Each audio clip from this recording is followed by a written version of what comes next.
জরাজীর্ণ কাঠের সেতু প্রাণ হাতে করে নিয়ে নিত্যদিন যাতায়াত, ভগ্নদশার কথা স্বীকার বিধায়কে। জরাজীর্ণ অবস্থা কাঠের সেতু ভেঙে পড়েছে পাটাতন, আর সেই ভগ্ন পাটাতনের ওপর দিয়ে কোনো ক্রমে প্রাণ হাতে করে নিয়ে যাতায়াত করছে এলাকার মানুষ। একবার কোনো ক্রমে ব্যালেন্স হারালে একেবারে সোজা খালে। এর আগেও নাকি একাধিকবার একাধিক মানুষ দুর্ঘটনার কবলে পড়েছে। দক্ষিণ 24 পরগনার কুলপি বিধানসভার গোপালনগর এলাকা। কাঠের সেতুর একদিকে রয়েছে কুলপি গ্রাম পঞ্চায়েত, অন্যদিকে রয়েছে কামারচক গ্রাম পঞ্চায়েত, আর দুই পঞ্চায়েতের মাঝের এই সংযোগকারী সেতুই এখন ভগ্নদশা। মূলত এই কাঠের পোলের ওপর দিয়ে দুটি পঞ্চায়েতের মশামারি, গোপালনগর, মল্লিকপাড়া, মণ্ডলপাড়া, ঘোষপাড়া সহ 5 থেকে 6টি গ্রামের মানুষ যাতায়াত করে। এই বেহাল কাঠের ফলের কারণে গাড়ি চলাচল একেবারেই বন্ধ হয়ে পড়েছে, ফলে অসুবিধার সম্মুখীন হচ্ছে কয়েক হাজার মানুষ। এইভাবেই প্রাণ হাতে করে নিয়ে স্কুল কলেজের ছাত্রছাত্রী থেকে সাধারণ মানুষ যাতায়াত করে।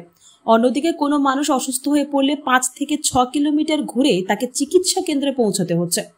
একাধিকবার স্থানীয় পঞ্চায়েত থেকে শুরু করে দিদি কেবল ইডেকশন প্রত্যেকটি দপ্তরকে জানিয়েছে, কিন্তু তারপরেও কাজ হয়নি। ভোটের সময় আসলে প্রতিশ্রুতি মেলে আর কোনো রকম মেরামত হয়। কিছুদিন না যেতে যেতে আবার জরাজীর্ণ হয়ে পড়ে এই কাঠের সেতু। বাচ্চা কাচ্চা বা বউ ছেলে মেয়ে সব পড়ে গেছে, নিচে পড়ে গেছে। 3-4 জন এখান থেকে যাতায়াত করে। মশামারি, গোপালনগর, প্রাণমিক পাড়া, মল্লিক পাড়া, ঘোষপাড়া, আচ্ছা এদিকে হচ্ছে মন্ডলপাড়া, সমস্ত লোক 4-5টা গ্রাম চলে আসে, যাতায়াত করে 5-6টা গ্রাম লোক। তা সত্ত্বেও এই পোলটা এটা সদস্যের কাছে আমরা সমস্ত সব দরখাস্ত সব দেওয়া আছে।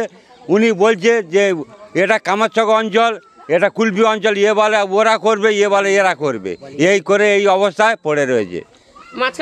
মাঝখান থেকে আমরা ভুগছি। তবে বিষয়টি স্বীকার করে নিয়েছেন বিধায়ক। তিনি জানান, সেতুটি সত্যিই বেহাল দশা, যে কোনো মুহূর্তে ভেঙে পড়তে পারে।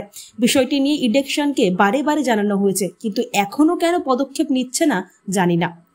কি কবে হবে বা কি ব্যাপার? খারাপ অবস্থা। এটা হচ্ছে গোপালনগর প্রামাণিক পাড়া। এটা এই ব্রিজটার অবস্থা অত্যন্ত খারাপ। তো আমি তো 3-4 বার এসডিও ড্যামনাবার ইরিগেশন একে বলেছি, তো বলার পরে ওরা তো মাপজোক করে গেছে, করে দিচ্ছিও বলেছে, কিন্তু করছে না। এটাই হচ্ছে, এটা আমি অনুরোধ করব যাতে দ্রুত ওই কাজটা করে, নাহলে মানুষের খুবই অসুবিধা হচ্ছে। স্কুলে ছেলে মেয়েদের যেতে অসুবিধা হচ্ছে, হাসপাতালে মায়েদের যেতে অসুবিধা হচ্ছে। দ্রুত এটা করা প্রয়োজন। এখানে তো প্রচুর মানে 6-7টা গ্রামের মানুষ নাকি যাতায়াত করে। হ্যাঁ, প্রচুর মানুষ যাওয়া আসা করে, ওটা খুবই প্রয়োজন। ওটাকে ইরিগেশন এসডিও সাহেবকে আমি আরেকবার জিজ্ঞেস করবো যে কেন এটা হচ্ছে না। অন্যদিকে বিষয়টি নিয়ে শাসক দলকে কটাক্ষ করতে ছাড়েনি বিরোধী দলের নেতৃত্বরা।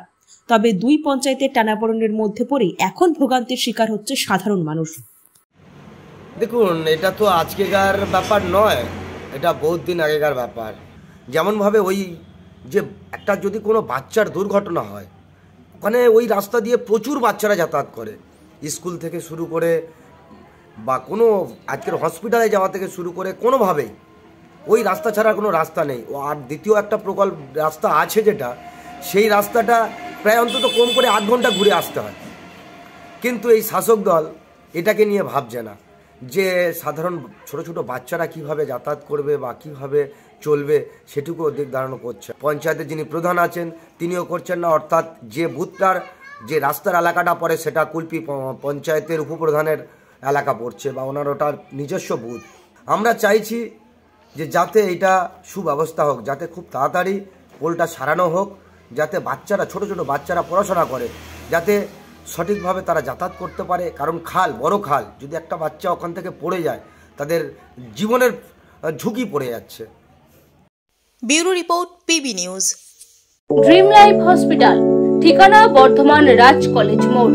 যে কোনো রকমের চিকিৎসার বিশ্বস্ত প্রতিষ্ঠান ড্রিম লাইফ হসপিটাল খুবই কম খরচে বিশ্বমানের চিকিৎসা প্রদান করে থাকে।